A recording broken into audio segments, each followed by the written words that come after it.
Women in America during the early to mid 1700s were a large minority group. A Caucasian woman's role in society was to have children and run their household. A woman's role of maintaining a household meant taking care of children, preparing meals in some homes, directing servants and/or slaves, and any other household chores. The majority of women lived in New England near the East Coast because America was still spreading west and developing into the country it is today. From childhood, girls learned gender roles from the example of their mothers. Also, girls learned to be subordinate to men. They learned this from the influence of their father. Entering adulthood, girls became subordinate to their husband. An unfree African American woman's role in society at this time, usually in the southern states, was to be a slave or servant to wealthy or middle class white families.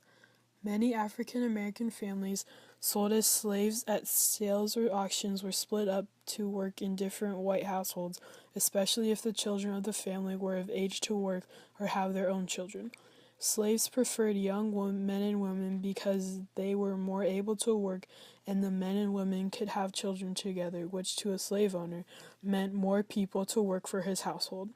In the 1700s, an African American woman typically worked for owners all her life.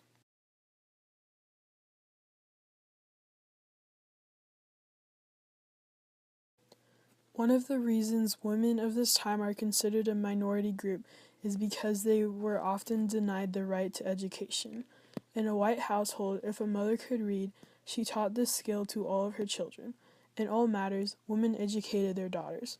Some daughters of wealthy families did attend school, but it was for a very short time, and they primarily learned household skills such as sewing.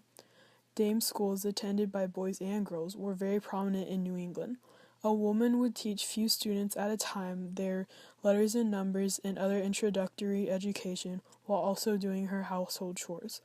Dame schools prepared boys to enter the town school that girls could not attend until the end of the 18th century.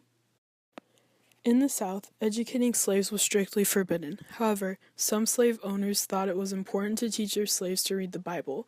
In rare occasions, slaves were taught at plantation schools. In the North, education of African Americans was not forbidden, therefore they usually had a higher standard of education than those of the South. Phyllis Wheatley is a well-known woman who was educated in slavery. Wheatley was captured by slave traders in Africa. Wheatley's owners in Massachusetts educated her and within a year and a half in America she could read the Bible, Greek and Latin, and British literature. She's a prominent figure in women's fight for education because she used her education to create admirable writing. Wheatley selfishly published her poems and stories even though it would have been difficult for an African American woman to do so. She also wrote poems supporting George Washington in the Continental Army. Phyllis Wheatley is an inspiring woman in education.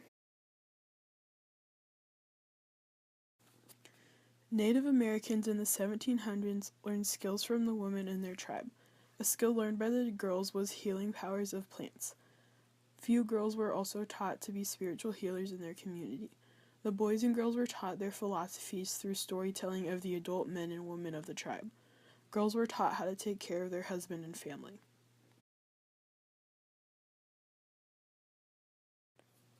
Since the 1700s, women's education in America has come a long way. In the late 1700s, many women created small schools for girls.